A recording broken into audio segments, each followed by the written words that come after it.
नमस्कार। तो आज के इस विश्लेषण में हम एक बेहद ही दिलचस्प और कह सकते हैं थोड़े तीखे विषय पर बात करने वाले हैं।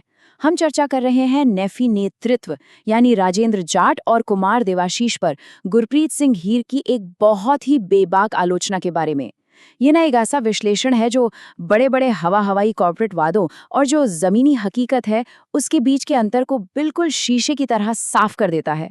तो चलिए बिना किसी देरी के सीधे इस रिपोर्ट कार्ड में गोता लगाते हैं और देखते हैं कि दावों और हकीकत में आखिर कितना फासला है। खैर, सबसे पहले तो इसी बात पर आते हैं। पिछले 6 महीनों से ना नेफी के अंदर एक नारा कुछ ज्यादा ही गूंज रहा है और वो है पॉजिटिव रहिए, मतलब सब ठीक हो जाएगा। स्रोत दस्तावेजों के हिसाब से गुरप्रीत सिंह हीर का मानना है कि ये नारा अब सिर्फ एक खोखला कॉर्पोरेट जुमला बनकर रह गया है। सोचिए, जब भी कोई अधिकारी अपनी समस्याओं को लेकर जाता है तो किसी ठोस प्रशासनिक योजना या एक्शन प्लान की जगह उन्हें बस यही पॉजिटिव रहने की घुट्टी पिला दी जाती है। ऐसा लगता है जैसे सारा का सारा असली काम और समाधान बस इसी एक लाइन के पीछे छुप गया है। अब सवाल ये है कि इस तथाकथित पॉजिटिविटी की शुरुआत आखिर हुई कहाँ से? तो थोड़ा पीछे चलते हैं। याद कीजिए 7 दिसंबर की दादरी काउंसिल मीटिंग। ये नई NEFI काउंसिल की पहली एकदम ऑफिशियल मीटिंग थी। स्रोत बताते हैं कि इस बैठक में सेक्रेटरी जनरल राजेंद्र जाट और चेयरमैन कुमार देवाशीष ने क्या शानदार तरीके से अपनी बातें रखी थी। बिल्कुल ग्रैंड एंट्री, पारदर्शिता, समावेशिता और अधिकारियों के आत्मसम्मान की रक्षा करने के बहुत ही बड़े बड़े वादे किए गए थे। सच कहें तो शुरुआत इतनी भव्य थी कि हर किसी को लगने लगा था कि भाई अब तो कुछ बड़ा बदलाव आने वाला है। और ये चीज बहुत ही स्पष्ट रूप से दर्शाती है कि उस दिन वादे आखिर थे क्या। नेतृत्व ने खुद के लिए कितने भारी भरकम लक्ष्य तय कर लिए थे। देखिए, पहला, सर्कुलर 976 की समीक्षा। ये वो मुद्दा था जिसे युवा अधिकारियों के करियर के लिए एक बड़ा कांटा माना जा रहा था। दूसरा, ऑपरेशंस वालों के लिए 365 दिन पंचिंग और शिफ्ट रोटा का एकदम तत्काल समाधान। और तीसरा, सबसे बड़ा वादा, समय पर प्रमोशन और कम से कम 50% अधिकारियों को आउटस्टैंडिंग या OS रेटिंग दिलवाना। ये कोई छोटी मोटी बातें नहीं थीं, ये वो अपेक्षाएं थीं जो नए नेतृत्व ने चुनाव जीतते ही खुद सेट की थी। लेकिन अब जरा फास्ट फॉरवर्ड करते हैं। उन बड़े बड़े और एकदम शानदार वादों को किए हुए पूरे 6 महीने बीत चुके हैं और देखिए, किसी भी नए नेतृत्व के लिए 6 महीने का वक्त अपनी दिशा और नियत साबित करने के लिए काफी होता है। तो अब स्वाभाविक सी बात है, लोग पूछेंगे ही कि भाई चुनाव के समय जो चीजें तुरंत हल होने वाली बताई गई थीं, उनका असल में हुआ क्या जमीन पर सुई भर भी कुछ बदला है? और यहीं पर गुरप्रीत सिंह हीर का जो विश्लेषण है ना, वो एकदम सटीक बैठता है। इन 6 महीनों का आउटपुट क्या निकला? 0।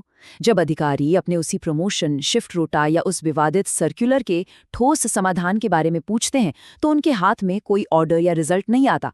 बस वही पुरानी कॉर्पोरेट डिक्शनरी खोलकर कह दिया जाता है, सब बढ़िया होगा, पॉजिटिव रहिए। मतलब जो मुद्दे कल तक बहुत आसान लग रहे थे वो अचानक से इतने मुश्किल कैसे हो गए कि अब सिर्फ बातों से काम चलाया जा रहा है।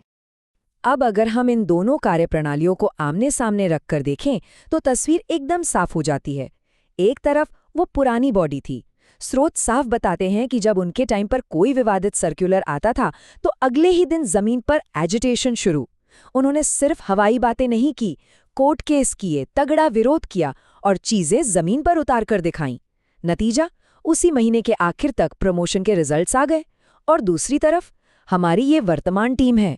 वादे तो ऐसे थे कि हम इनसे बहुत बेहतर करेंगे, लेकिन फिलहाल तो उनका पूरा का पूरा काम सिर्फ पॉजिटिव रहिए के नारों तक सिमट कर रह गया है। सक्रियता और निष्क्रियता का इससे बड़ा अंतर और क्या ही होगा। अब यहाँ पर एक बहुत ही दिलचस्प या यूं कहें कि सबसे बड़ा विरोधाभास सामने आता है। वर्तमान नेफी चेयरमैन कुमार देवाशीष, जो आज पुरानी टीम की कमियां गिनाते नहीं थकते, वो आधिकारिक तौर पर खुद उसी पुरानी बॉडी का एक बहुत ही अहम हिस्सा थे। हेर के विश्लेषण में इसी बात पर सबसे ज्यादा जोर दिया गया है कि भाई पूरी की पूरी पुरानी टीम को नकार देना और उन्हें गलत साबित करना कैसे सही हो सकता है जब आप खुद उसी टीम उन्हीं नीतियों का हिस्सा रहे हों। है ना सोचने वाली बात। और यही तथ्य हमें एक बहुत ही चुपते हुए सवाल की तरफ ले जाता है, क्या नई टीम का नेतृत्व, खासकर चेयरमैन साहब, असल में अपनी ही पुरानी टीम को कोस रहे हैं? जब वो पिछले कामों को पूरी तरह से फेल बताते हैं तो क्या वो जाने अनजाने अपने ही पुराने कार्यकाल की कमियों की पोल नहीं खोल रहे? ये एक ऐसा एंगल है जो नेतृत्व के इस डिफेंसिव रवैये पर बहुत बड़े सवालिया निशान लगाता है।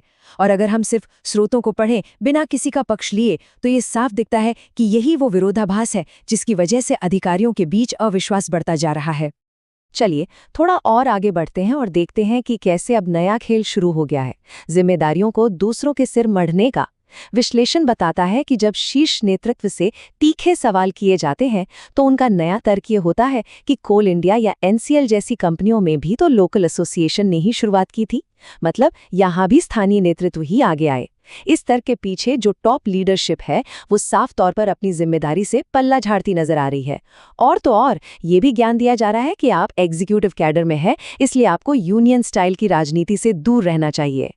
गुरप्रीत सिंह हीर ने इस पूरी सिचुएशन का जो निचोड़ निकाला है वो वाकई कड़वी सच्चाई है। उनका साफ कहना है कि अगर सब कुछ स्थानीय स्तर पर ही होना है, सारी लड़ाई लोकल एसोसिएशन को ही लड़नी है, तो फिर शीर्ष नेतृत्व को खुलकर ये मान लेना चाहिए, भैया अपने स्तर पर संघर्ष करो, हमसे ज्यादा उम्मीद मत रखो। सीधी सी बात है, अगर जमीनी काम और लड़ाई झगड़ा सब लोकल बॉडीज के भरोसे ही छोड़ना है तो फिर ऊपर बैठे इस नेतृत्व की आखिर जरूरत ही क्या है?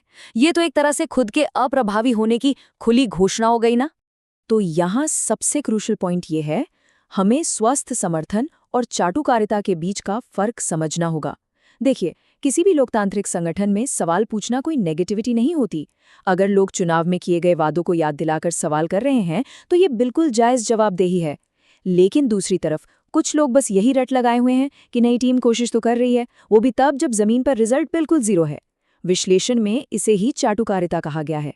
बिना किसी ठोस परिणाम के बस नारों पर ताली पीटना, ये किसी भी संगठन के भविष्य के लिए बहुत खतरनाक हो सकता है।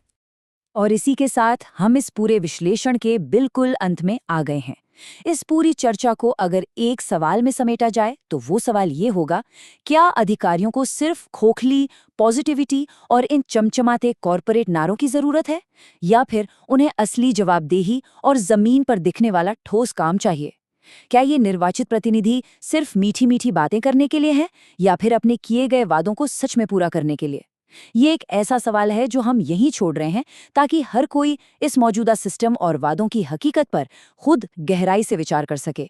आज के इस विश्लेषण में हमारे साथ जुड़ने के लिए बहुत बहुत धन्यवाद।